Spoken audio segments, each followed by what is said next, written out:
Well, after the events of Saturday, we have made some changes to this save, including increased detail level and more leagues to be loaded next summer. And while those changes won't have an instant impact, I'm sure they will make this save more realistic. It's something that I hope will start today. Let's go and see how we get on as the European dream continues.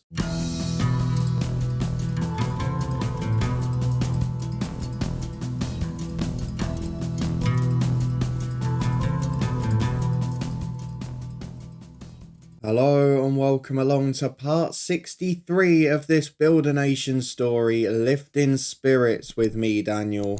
We are back today to face Norrkoping in the third qualifying round of the Europa Conference. We've talked about the ridiculousness of the last one. Well, this should be a bit trickier because they've got a lot of real players, and although they'll have a slightly shorter bench, I think that's the thing here. Where we've been adding leagues in, players are starting to go to those clubs and also ones in the other bigger nations outside the ones we've loaded, but maybe not filled a big squad out yet. But we'll see how we get on. It is a chance at history, of course. And if we get through, we'll be facing Feyenoord, and we have loaded that league, so there'll be some tough games. If you're looking forward to it, as well as seeing a couple of little registration issues we've given ourselves, then please do put a thumbs up on it. But firstly, we have got to talk about transfers because we have known that Shea Lucas is probably going to be leaving the club.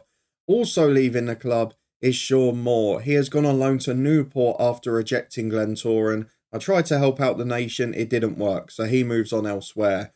But it's not the end of the work we're going to do, unfortunately, because if we look at the squad at the moment, there's a few of my senior players I can't register because in my excitement of bolstering the squad, getting ready for Europe, bringing in wingers, etc., I've abandoned the fact that for our league campaign, we need 8 players registered who were homegrown in Northern Ireland. Because so many of ours are now from the Republic or Wales or England, that isn't the case. So as a result, Daniel Dobbin is going to have to go. He is the weakest of the players who are outside the first team squad.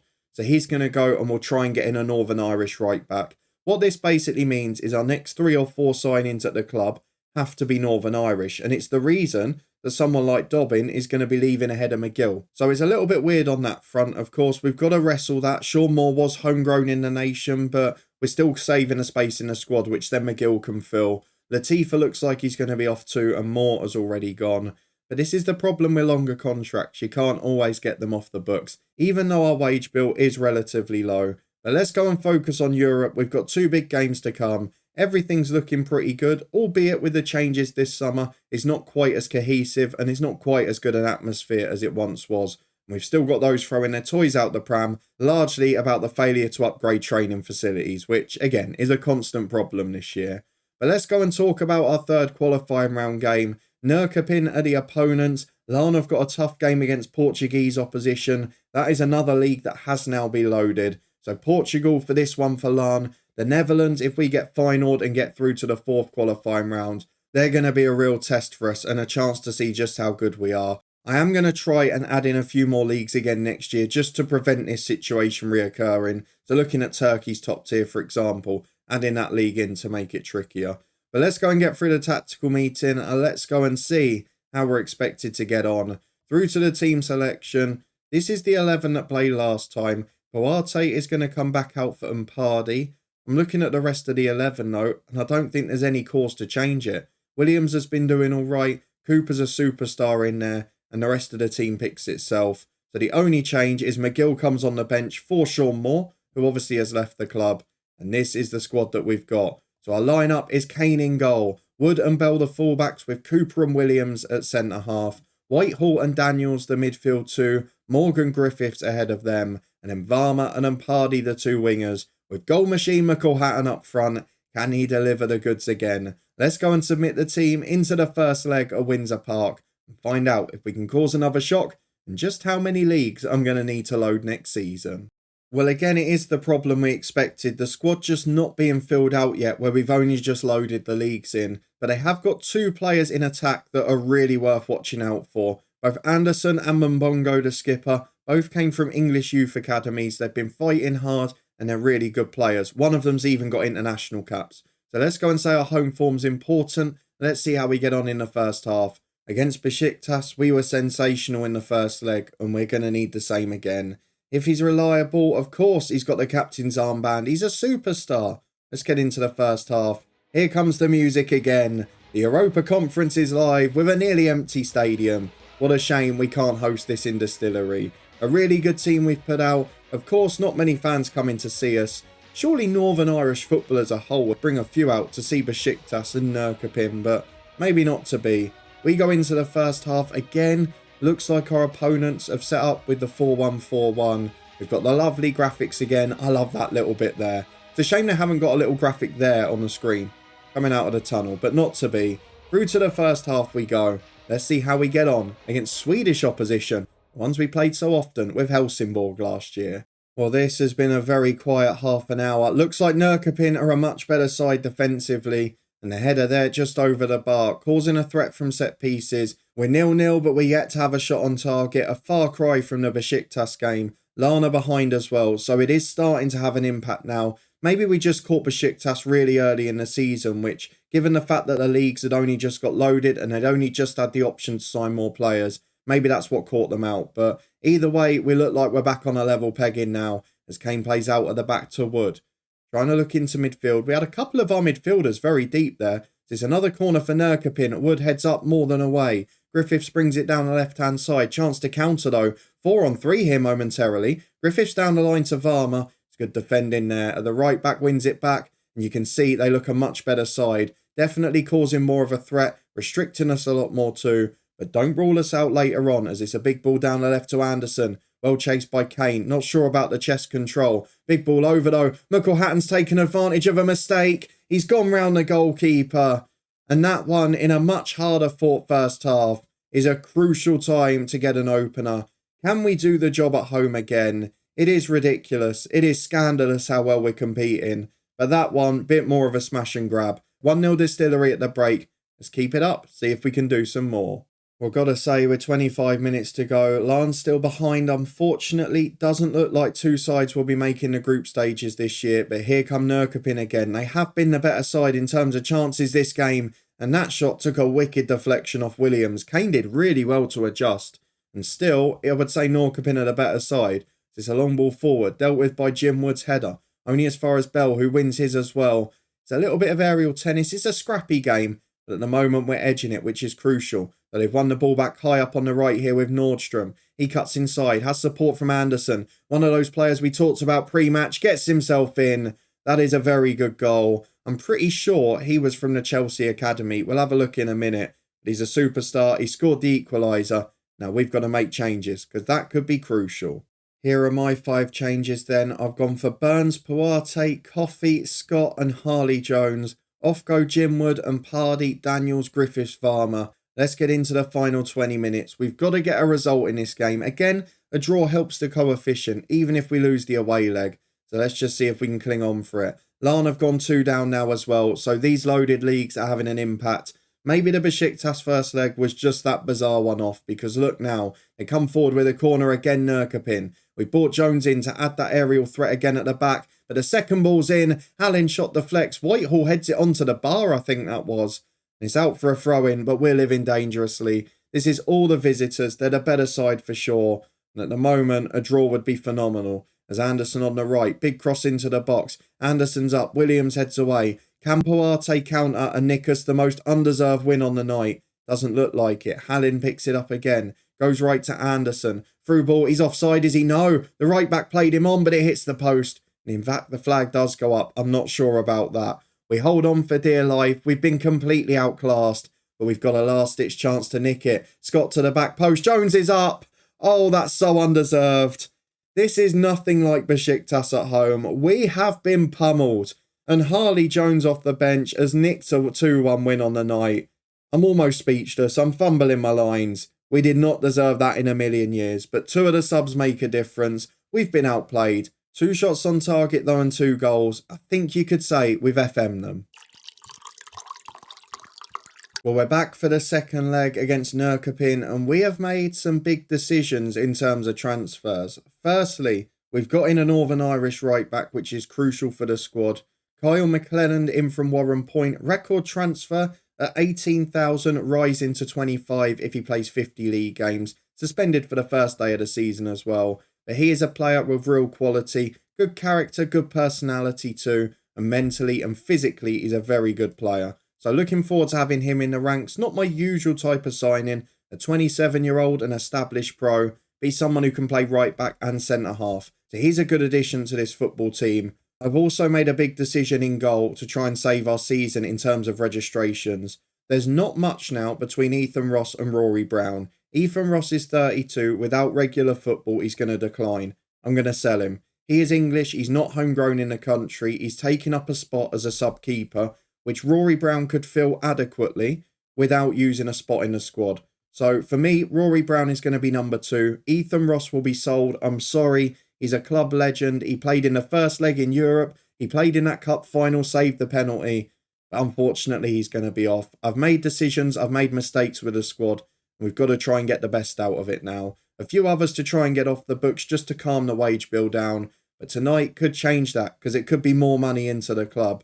If I show you at the moment the finances, we're looking pretty healthy, but we've not gained a huge amount so far. So the squad is the same. It's the same 11. It's the same bench. Let's go and get into it as Sweden. A great late goal, which got us an undeserved win in the first leg. But is it going to be enough to hold on? Because let's be honest, they looked a real threat. And away from home against Besiktas, we really struggled. Let's see how we get on this time. Well, it doesn't look like there's much change for the host tonight. And why would there be? They played really well. They just gave away a silly set piece at the end.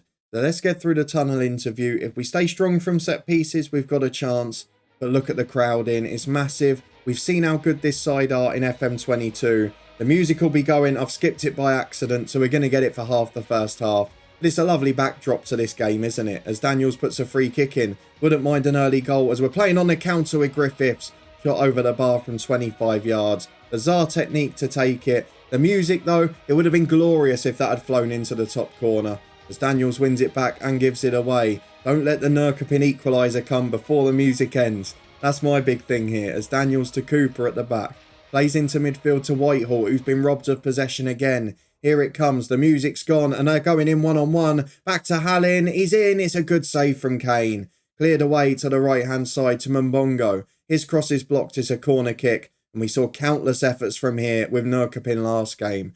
This one, it looks like we're going to see as well. Hallin's going to deliver it from the right, outswinger to the back post is another good header. We've been so good defending those in recent games. As Mukkelhattan goes back to Kane and it all starts to calm down. But 9 minutes gone, there's been a couple of threats at our goal already. But we're doing all right, we're staying resilient. Hopefully that can continue. There's a free kick on the right, wouldn't mind nicking a goal here. Out to Cooper, headed away. Bell will chase it wide. Hallin's going to get there, but it's forced back. It's a poor ball. Nordstrom can break. They've got men in support, but he slows it down. I'm not really sure why. Hallin brings it into midfield as an option to go left. Lundqvist's got a man wide as well. He plays out to Henriksson. Comes down the line. There's no real support for him. Just going to have to take his man on. Goes back to Persson. He carries it over halfway. Big ball over the top towards Anderson. Gets in, beats his man. It's into Nordstrom. And there it is. Norrkoping level on the night. Level on aggregate, I should say. Wood and Cooper make the mistakes, and unfortunately it's 2-2 on aggregate. Norrkoping have been the better side so far, and you would imagine now they're going to go on to win this. Basically, if we don't win the first leg comfortably, we're in big trouble. As Berg goes over the top, Nordstrom and Mbongo chases. A poor clearance from Bell. Mbongo to Hallin. Good effort again. Off the woodwork. We are living dangerously, but we did that in the first leg and got away with it. What's going to happen this time as Wood goes back to Williams? Apologies again for the cold and all the disgusting sounds it's causing on the camera. As Mpardi cuts it into Whitehall.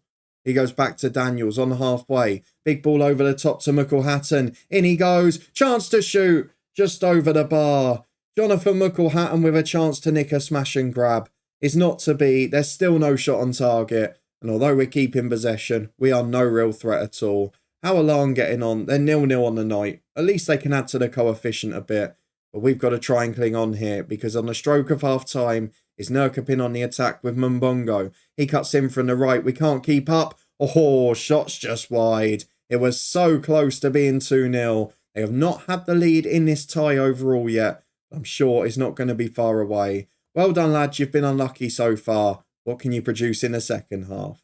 Well, remarkably, with 25 minutes to go, we're still only 1 goal away from getting through here. We're clinging on in this tie a little bit. Mukkelhattan is going to come off for super sub Cooper. Almost bought on a young right back by mistake. Farmer will be replaced by Scott, who set up the winner last week. Griffiths has ended his unhappiness now, as has Daniels, but it's not having a great impact. So Harley Jones will come on for... I'm going to do it for Jim Wood again. Williams will go wide, and in fact, no, he's going to be the man to come off. Wood will go right back. Williams off. Harley Jones at centre-half. I've called him Harvey so many times, it's ridiculous. And in number 10, do I make the change yet? No, I'm going to leave it at that. 3 subs made, 20 to go. We're still in this tie, but we have had no attacking threat in this game. Ben Owen is coming on for Jake Cooper in a minute. He's knackered. So let's just make that sub ready to go. As Bell's got it a left back to Cooper. Playing dangerously there as Kane goes long downfield. Acres of space for Cooper to pick it up in. Nick by the centre-half who goes long over the top. Wood brings it down and does well. Why has Jones gone to right back? I didn't set that up. It's happened a few times. I've noticed a little glitch this year. As Wood picks the ball up again. He finds Whitehall into Daniels.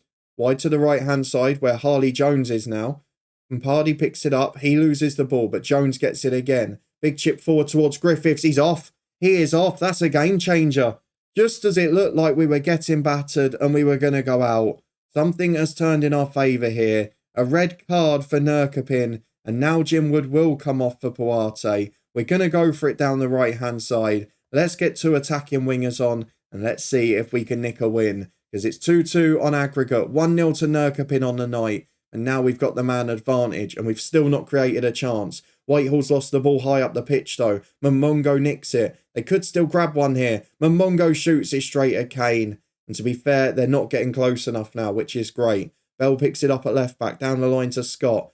Just peters out though, we're not going anywhere. And it looks like we might have extra time, which with the league season starting in 3 days is not ideal. Lundqvist again finds Momongo. How many yellow cards have they got? Anderson brings it down well here. He's over the top towards Momongo. Owens missed it. I knew bringing him on was a risk. Don't cost us the game. It's over the bar. That was the chance for Norrkoping. Into extra time we are going to be going. Now it's 11v10. Now we've got a chance of winning. Who's been the worst performer? Griffiths or Pardy? I don't really want to take either of them off. Do you know what? I'm going to take Whitehall off. We'll go for fresh legs in the middle. We have got half an hour to get through. Fine order waiting if we can get there. This would be remarkable. We don't deserve anything, but somehow we're still in the tie.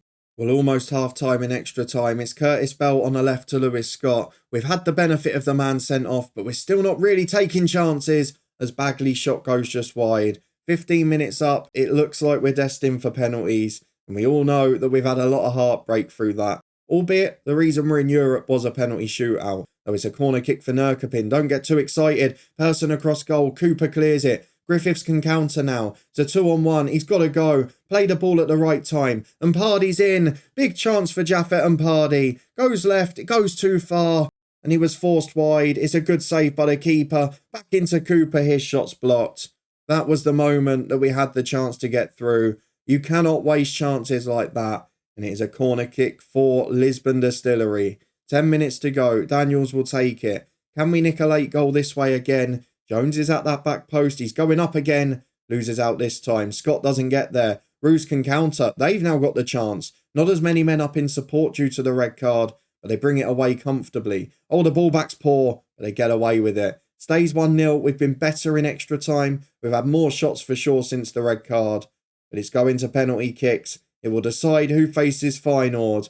And I'm not confident, as you well know. Let's get the takers set into the shootout. Neil Kane, you've got a chance to emulate Ethan Ross here. Right then, it is Norrkoping up first with Sjogren. Good penalty into the top corner. Neil Kane not able to get near it. Did go the right way, but that was too good a pen. Cameron Cooper is without doubt our best taker. Doesn't always mean success though. Does this time. Another pen into that top corner. Brilliant take. 1-1. Perfect start. Person is up next for Norrkoping. He has got Neil Kane to try and beat. He's doing his merry dance on the goal line. Oh, it works. Great save from Neil Kane to his right. Big strong hand over there. Really quality goalkeeping. And now Morgan Griffiths has the chance to put us ahead. And does. It can't be happening again, can it? That red card has done us so many favours. And now Lundqvist has the chance to put them back on terms. If he misses this, we're in great shape. He doesn't though. Into the corner. Now the pressure comes for our poorer takers. Daniels has not had 100% success in shootouts over the years. Missed one, scored the rest. Goes down the middle. The gamble pays off. 3-2, we've still got the lead. Roos is up next against Neil Kane. One more save, and I think you've done it, pal. Let's see if he can produce it. No, he can't. It's back on terms. Who's taking our penalty in hand? Curtis Bell. He was out on his feet at the end, but he is one of now more experienced players. Has played a lot of games for us. This time, his penalty's poor. Is a good save in fairness. It was a good height for the keeper, but it was with power. It was wide. Very good goalkeeping indeed. Now we go to sudden death. Borg steps up. He chips it down the middle. Absolutely fearless. Neil Kane dives out of the way of it. Now we go on to Barry Bagley. One of those experienced additions in the summer. From Larne, has played loads of games at the top level in Northern Ireland. But this is completely different. It is a huge game in Europe away in Sweden. And Barry Bagley, the world is on your shoulders. It's straight at the goalkeeper. Out we go. Norrkoping get through on penalties. I mean, you'd argue justice is done, wouldn't you? They dominated the first leg, somehow lost it at the end. They dominated this leg and were cost by a red card. When Norrkoping get through, the European dream is over. It's back to the drawing board. And we'll be back in a moment to look at the schedule.